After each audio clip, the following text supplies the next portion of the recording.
অযত্নে বেড়ে ওঠা এই গাছের ফল থেকে যে এত সুন্দর একটা রেসিপি বানানো যায়, এই রেসিপিটা ট্রাই না করলে বুঝতে পারতাম না। নমস্কার বন্ধুরা, আমি অর্চনা, লেটস কুক উইথ অর্চনায় আপনাদের সবাইকে স্বাগত জানাই। আজকের রেসিপি ডুমুরের চপ। পূর্ণিমা ঠাকুরের লেখা ঠাকুরবাড়ি রান্না এই বইটি থেকে নেওয়া এই রান্নাটি। রেসিপিটির নাম ডুমুরের চপ। তাহলে চলুন শুরু করা যাক। রেসিপিটা বানানোর জন্য আমি এখানে ডুমুর নিয়েছি, আর ডুমুরগুলোকে খুব ভালো করে কেটে পরিষ্কার করে দানা ফেলে নিয়েছি। আর একটা শিল নিয়ে নিলাম, শিলের মধ্যে ডুমুরগুলোকে দিয়ে দেব, দিয়ে এইভাবে থেতো করে নেব।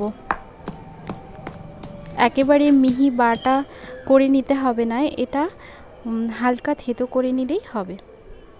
আমি যেমনভাবে থেতো করে নিয়েছি ঠিক এরকমভাবেই থেতো করে নিতে হবে। আর এখানে নিয়ে নিলাম নারকেল কোড়া। আমি একটা নারকেলের অর্ধেকটা নারকেল নিয়ে আমি এখানে কুড়িয়ে নিয়েছি। এবারে এটাকে শিলের সাহায্যে একটু মিহি করে বেটে নেব। আপনারা এই কাজটা মিক্সির সাহায্যেও করে নিতে পারেন। এবারে আমি দেখুন এইভাবে বেটে নিয়ে এটাকে একটা পাত্রে তুলে নেব। এবারে একটা কাপ নিয়ে নিয়েছি, এই কাপের মধ্যে দেখুন বিস্কিট দিয়ে দিচ্ছি। এখানে আমি সুগার ফ্রি বিস্কুটটা ইউজ করেছি, আপনারা চাইলে যে কোনো নোনতা স্বাদের বিস্কুটটা এখানে ইউজ করতে পারেন। আমি একটা ভারী জিনিসের সাহায্যে বিস্কুটগুলোকে ভালো করে গুঁড়ো করে নিচ্ছি। এবারে একটা পাত্র নিয়ে নিলাম, পাত্রের মধ্যে দিয়ে দিচ্ছি থেতো করে রাখা ডুমুর, রাখা নারকেল, দিয়ে দেব টক দই। আমি এখানে 3 চামচ মতো টক দই ব্যবহার করেছি। স্বাদ মতো লবণ দিয়ে দিলাম সামান্য একটু চিনি। এবারে এটাকে খুব ভালো করে হাত দিয়ে মেখে নেব। আমি এখানে বিস্কিটের গুঁড়া ইউজ করেছি, কিন্তু এখানে বইয়ে কিন্তু লেখা আছে মুড়ির গুঁড়াটা ইউজ করতে বলা হয়েছে। আপনারা চাইলে মুড়ির গুঁড়াটাও ইউজ করতে পারেন। এবারে খুব ভালো করে মেখে নেওয়ার পর সামান্য একটু হলুদ দিয়ে আবারও খুব ভালো করে মেখে নেব। অপর সাইডে একটা কড়াই বসিয়ে দিয়েছি, কড়াইয়ের মধ্যে দিয়ে দিচ্ছি সাদা তেল আর 1 চামচ ঘি। দিয়ে দিলাম কাঁচা লঙ্কা কুচি, আদা জিরে মরিচ একসঙ্গে বেটে রাখা, আর দিয়ে দেব ডুমুরের যে মিশ্রণটা বানিয়ে রেখেছিলাম ওটা দিয়ে এটাকে নাড়াচাড়া করে নেব একটু। এই রেসিপিটা কিন্তু সম্পূর্ণ নিরামিষ হয়। এইভাবে নাড়াচাড়া করে নেওয়ার পর একটু জল দিয়ে দিলাম খুব সামান্য পরিমাণে, যাতে করে ডুমুরটা একটু ভালোভাবে সেদ্ধ হয়ে যায়। ঢাকা দিয়ে কিছুক্ষণ পর ঢাকনাটা খুলে দেখে নিচ্ছি। ঢাকনাটা খুলে এবারে একটু নাড়াচাড়া করে 5 মিনিট মতো রান্না করে পুরো জলটা শুকিয়ে নেব। আর দিয়ে দেব এর মধ্যে 1 চামচ মতো বেসন। এখানে চাইলে 1 চামচ আটাও ইউজ করতে পারেন।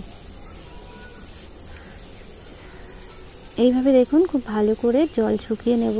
একেবারে জল শুকিয়ে নেওয়া হয়ে গেছে, আমাদের ডুমুরের পুরটা কিন্তু রেডি। একটা পাত্রে ঢেলে নেব। অপর সাইডে একটা প্লেট নিয়ে নিচ্ছি, প্লেটের মধ্যে 6টা ছোট ছোট সাইজের আলু নিয়ে নিয়েছি। এবার এই আলুগুলোকে সেদ্ধ করে নিয়েছি আগে থেকে, ভেঙে নিয়ে এর মধ্যে দিয়ে দিলাম স্বাদ মতো লবণ আর একটু ধনেপাতা কুচি। ধনেপাতাটা অপশনাল, না দিলেও চলবে। এবারে খুব ভালো করে মেখে নেব।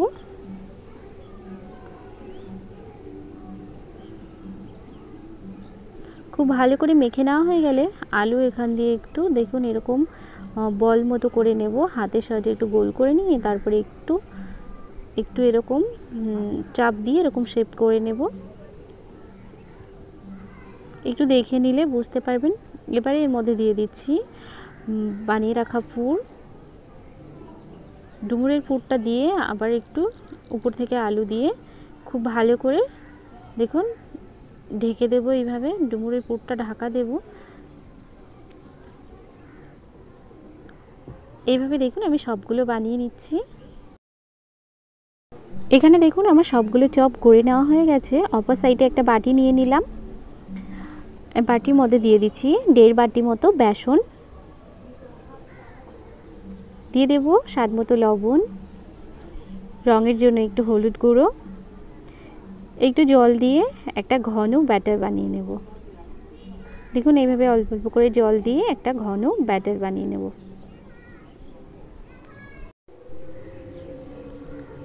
দেখুন ব্যাটারির ঘনত্বটা ঠিক এরকম হবে।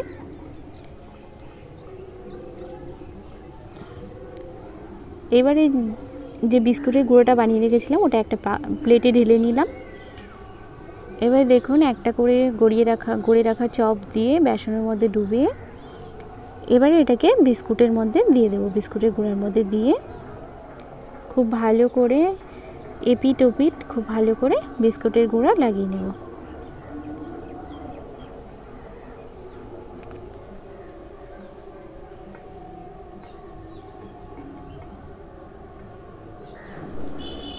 এইভাবে দেখুন খুব ভালো করে বিস্কুটের গুঁড়াটা লাগিয়ে নেব। এবারে একটা আলাদা প্লেটে রেখে দেব। এইভাবে দেখুন আরও একটা করে নিচ্ছি। আরও একটা বানিয়ে নিলাম। এইভাবে সবগুলো বানিয়ে নেব। এবারে ভেজে নেওয়ার জন্য অপর দিকে একটা কড়াই বসিয়ে কড়াইয়ের মধ্যে দিয়ে দিচ্ছি সাদা তেল।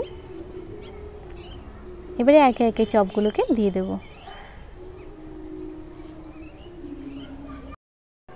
সম্পূর্ণ নিরামিষ একটা রেসিপি, বাড়িতে একবার হলেও ট্রাই করবেন, আশা রাখছি খুব ভালো লাগবে।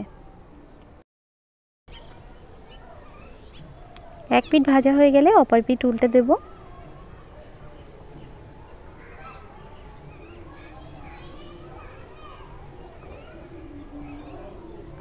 দুই পিঠ একদম লালচে লালচে করে ভেজে নেব।